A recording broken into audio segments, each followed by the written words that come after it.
Welcome back. ಅದು ನೀವು ಒಮ್ಮೆ ಯೋಚಿಸಿ ನೋಡಿ, ಯಶಸ್ಸಿನ ಬಗ್ಗೆ ಮಾತನಾಡುವಾಗ ನಾವು ಯಾವಾಗಲೂ ಸಕ್ಸಸ್ ಆದವರ ಕಥೆಯನ್ನೇ ಕೇಳುತ್ತೇವೆ. ಅವನು ಹೇಗೆ ಕೋಟ್ಯಾಧಿಪತಿಯಾದ, ಅವರು ಹೇಗೆ ದೊಡ್ಡ ಪೊಸಿಷನ್ಗೆ ಹೋದರು, ಅವನು ಹೇಗೆ ಎಲ್ಲರಿಗಿಂತ ಮುಂದೆ ಹೋದ, ಇದೇ ರೀತಿ ಯೋಚಿಸುತ್ತೇವೆ. ಆದರೆ ಗೆಲ್ಲುವುದಕ್ಕಿಂತ ಮುಂಚೆ ಎಷ್ಟು ಬಾರಿ ಅವರು ಸೋತಿದ್ದರು ಅನ್ನೋದನ್ನು ಯಾರು ಹೇಳುವುದಿಲ್ಲ. ಅವರ ಕಷ್ಟದ ಬಗ್ಗೆ ಯಾರು ಮಾತಾಡಲ್ಲ. ಅವರ ಪರಿಶ್ರಮ ಅವರಿಗೆ ಮಾತ್ರ ತಿಳಿದಿರುತ್ತದೆ. ಆದರೆ ಜನರಿಗೆ ಕಾಣುವುದು ಯಶಸ್ಸಿನ ಫಲಿತಾಂಶ ಮಾತ್ರ. ಇವತ್ತು ನಾನು ಈ ವಿಡಿಯೋದಲ್ಲಿ ಯಶಸ್ಸಿನ ಹಿಂದೆ ಅಡಗಿರುವ ಕೆಲವು ಕಹಿ ಸತ್ಯಗಳನ್ನು ಹೇಳಲು ಬಂದಿದ್ದೇನೆ.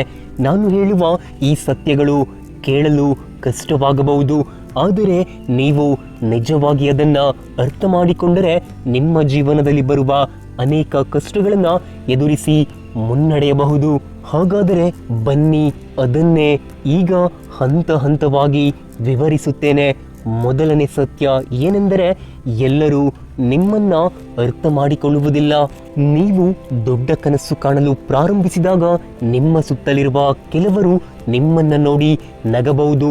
ಅದು ನಿನ್ನಿಂದ ಆಗತ್ತಾ, ಇದೆಲ್ಲ ಯಾಕೆ ಬೇಕು, ಸುಮ್ಮನೆ ಆರಾಮಾಗಿ ಇರು, ಈ ರೀತಿಯ ಮಾತುಗಳು ನಿಮಗೆ ಬೇಸರ ತರಿಸುತ್ತದೆ.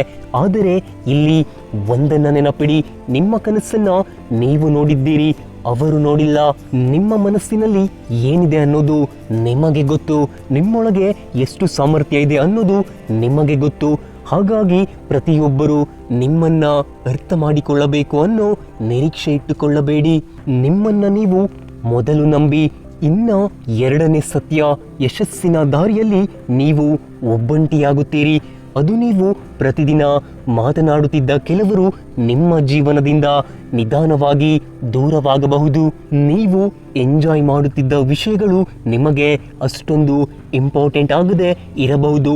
ಯಾಕೆಂದರೆ ನಿಮ್ಮ ಗುರಿ ದೊಡ್ಡದಾದಂತೆ ನಿಮ್ಮ ಪ್ರಿಯಾರಿಟೀಸ್ ಕೂಡ ಬದಲಾಗುತ್ತವೆ. ಆದರೆ ಆ ಸಮಯದಲ್ಲಿ ನಿಮಗೆ ಎಲ್ಲರನ್ನ ಕಳೆದುಕೊಂಡೆ ಅಂತನಿಸಬಹುದು. ನಿಜ ಏನೆಂದರೆ, ನೀವು ಯಾರನ್ನು ಕಳೆದುಕೊಳ್ಳುವುದಿಲ್ಲ, ನೀವು ಹೊಸ ವ್ಯಕ್ತಿಯಾಗಿ ರೂಪುಗೊಳ್ಳುತ್ತೀರಿ ಅಷ್ಟೇ.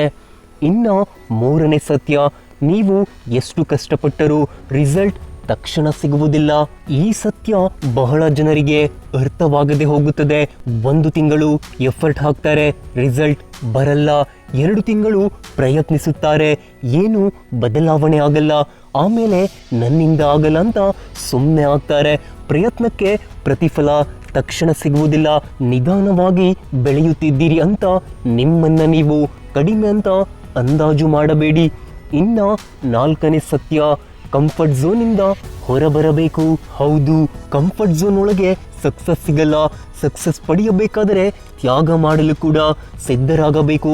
ಬೆಳಗ್ಗೆ ನಿದ್ರೆ ಕಾಡುತ್ತಿದ್ದರೂ ಮುಂಜಾನೆ ಬೇಗ ಎದ್ದೇಳಬೇಕು. ಮನಸ್ಸಿಲ್ಲ ಅಂತ ನಾಳೆ ಓದ್ತೀನಿ ಅಂತ ಸುಮ್ಮನೆ ಕೂರಬಾರದು. ಯಾರು ಅಪ್ರಿಸಿಯೇಟ್ ಮಾಡದಿದ್ದರೂ ಕೆಲಸ ಮುಂದುವರಿಸಬೇಕು. ಫ್ರೆಂಡ್ಸ್ ಎಂಜಾಯ್ ಮಾಡುತ್ತಿರುವಾಗ ನೀವು ನಿಮ್ಮ ಫ್ಯೂಚರ್ಗಾಗಿ ಕೆಲಸ ಮಾಡಬೇಕು. ಇದುವೇ ಸ್ಯಾಕ್ರಿಫೈಸ್.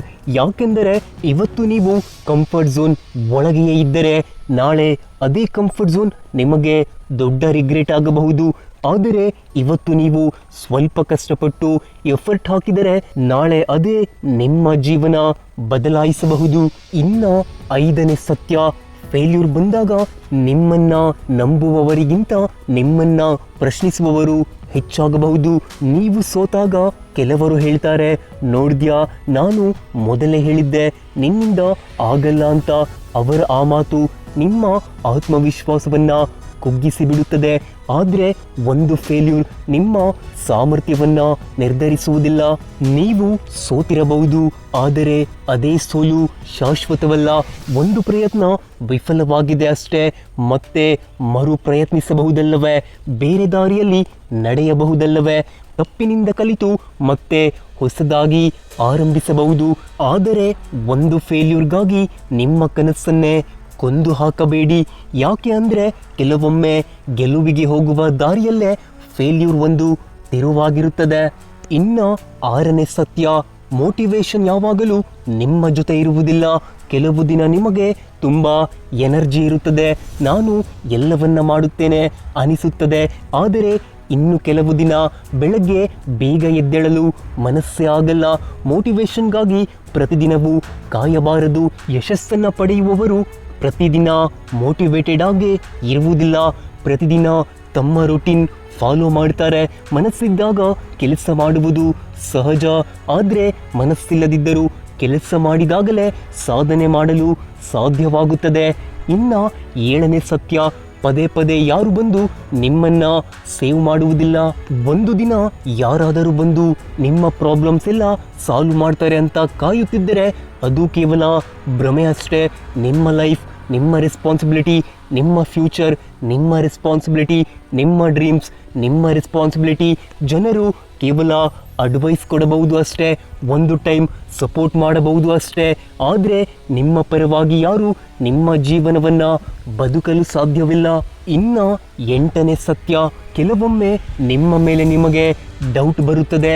ಜೀವನದಲ್ಲಿ ಬೇರೆಯವರು ಡೌಟ್ ಪಡುವುದಕ್ಕಿಂತ ನೀವು ನಿಮ್ಮನ್ನೇ ಡೌಟ್ ಮಾಡಿಕೊಳ್ಳುವ ಸಮಯವೇ ಹೆಚ್ಚು ಡೇಂಜರಸ್ ಆಗಿದೆ.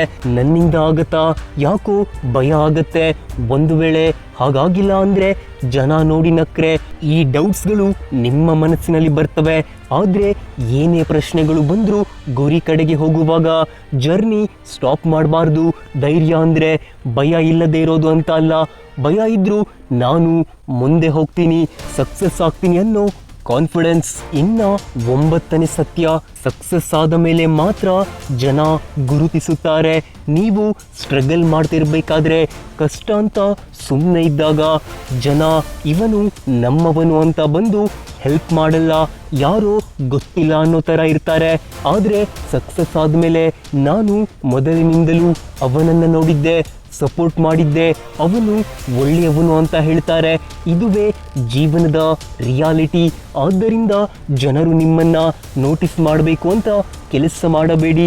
ನಿಮ್ಮ ಫ್ಯೂಚರ್ ನಿಮ್ಮನ್ನು ನೋಟಿಸ್ ಮಾಡಬೇಕು ಅಂತ ಕೆಲಸ ಮಾಡಿ.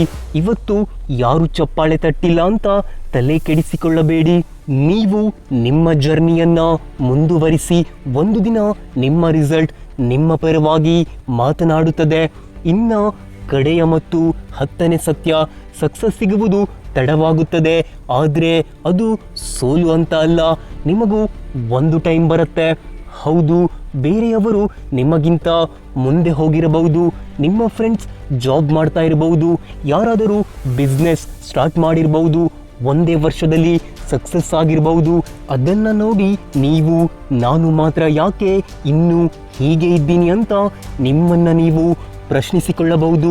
ಆದರೆ ನೀವು ನಿಮ್ಮ ಪ್ರಯತ್ನದ ಮೇಲೆ ನಂಬಿಕೆ ಕಳೆದುಕೊಳ್ಳಬೇಡಿ. ಯಾಕೆ ಅಂದರೆ ಪ್ರತಿಯೊಬ್ಬರ ಜೀವನದಲ್ಲೂ ಒಂದು ಟೈಮಿಂಗ್ ಇರುತ್ತೆ. ಮರಕ್ಕೂ ತನ್ನದೇ ಸಮಯ, ಹೂವಿಗೂ ತನ್ನದೇ ಸಮಯ, ಹಾಗೆ ನಿಮ್ಮ ಜೀವನಕ್ಕೂ ನಿಮ್ಮದೇ ಸಮಯ ಇರುತ್ತದೆ. ನಿಮ್ಮ ಪ್ರಯಾಣ ನಿಧಾನವಾಗಿರಬಹುದು, ಆದರೆ ನಿಮ್ಮ ಪ್ರಯಾಣ ಇನ್ನೂ ಮುಗಿದಿಲ್ಲ. ಇವತ್ತು ಯಾರು ನಿಮ್ಮನ್ನು ಗುರುತಿಸದೇ ಇರಬಹುದು, ಪರವಾಗಿಲ್ಲ. ಇಂದು ನೀವು ಸೋತಿರಬಹುದು, ಅದು ಪರವಾಗಿಲ್ಲ. ಯಾಕೆ ಅಂದರೆ ಇವತ್ತಿನ ನಿಮ್ಮ ಕಷ್ಟವೇ ನಾಳೆ ನಿಮ್ಮ ಸ್ಟ್ರೆಂತ್ ಆಗಬಹುದು. ಇವತ್ತಿನ ನಿಮ್ಮ ಒಂದು ಫೇಲ್ಯೂರ್ ನಾಳೆ ನಿಮ್ಮ ಬಿಗ್ಗೆಸ್ಟ್ ಲೆಸನ್ ಆಗಬಹುದು. ನೆನಪಿಡಿ, ಯಶಸ್ಸು ಅಂದರೆ ಎಂದಿಗೂ ಬೀಳದೇ ಇರುವುದು ಅಲ್ಲ, ಬಿದ್ದ ನಂತರವೂ ಮತ್ತೆ ಎದ್ದು ನಿಲ್ಲುವ, ಮರು ಪ್ರಯತ್ನಿಸುವ ಧೈರ್ಯವಾಗಿದೆ. ಈ ದಿನ ನಿಮ್ಮ ಜೀವನ ಎಷ್ಟೇ ಕಷ್ಟವಾಗಿರಲಿ, ನಿಮ್ಮ ಕನಸು ಎಷ್ಟೇ ದೂರದಲ್ಲಿರಲಿ, ಪರಿಸ್ಥಿತಿ ಸರಿಯಿಲ್ಲದೆ ಇರಲಿ, ನೀವು ಧೈರ್ಯದಿಂದ ಮುಂದೆ ಇಡುವ ಪ್ರತಿಯೊಂದು ಹೆಜ್ಜೆಯು ನಿಮಗೆ ಹೊಸ ಹುರುಪು ನೀಡುತ್ತದೆ. ನಿಧಾನವಾಗಿ ನಡೆದರೂ ಪರವಾಗಿಲ್ಲ, ಆದರೆ ನಿಲ್ಲಬೇಡಿ. ಕಡೆಯದಾಗಿ ನಾನು ಹೇಳುವುದಿಷ್ಟೇ, ಕಷ್ಟ ಬಂದಾಗ ಕುಗ್ಗಬೇಡಿ, ಒಂಟಿತನ ಬಂದಾಗ ಹೆದರಬೇಡಿ, ಫೇಲ್ಯೂರ್ ಬಂದಾಗ ನಿಲ್ಲಬೇಡಿ, ರಿಸಲ್ಟ್ ತಡವಾದಾಗ ನಿರಾಶರಾಗಬೇಡಿ. ನಿಮ್ಮ ಮೇಲೆ ನಂಬಿಕೆ ಇಡಿ, ಕೆಲಸ ಮಾಡುತ್ತೀರಿ, ನಿಮ್ಮ ಗುರಿ ಕನಸುಗಳಿಗೆ ಸಮಯ ಕೊಡಿ. ಒಂದು ದಿನ ನಿಮ್ಮ ಇಂದಿನ ಹೋರಾಟವೇ ನಿಮ್ಮ ನಾಳೆಯ ಯಶಸ್ಸಿನ ಕಥೆಯಾಗುತ್ತದೆ. ಒಳ್ಳೆಯದಾಗಲಿ. ಸಿಗ್ತೀನಿ ಮತ್ತೆ. ಧನ್ಯವಾದ.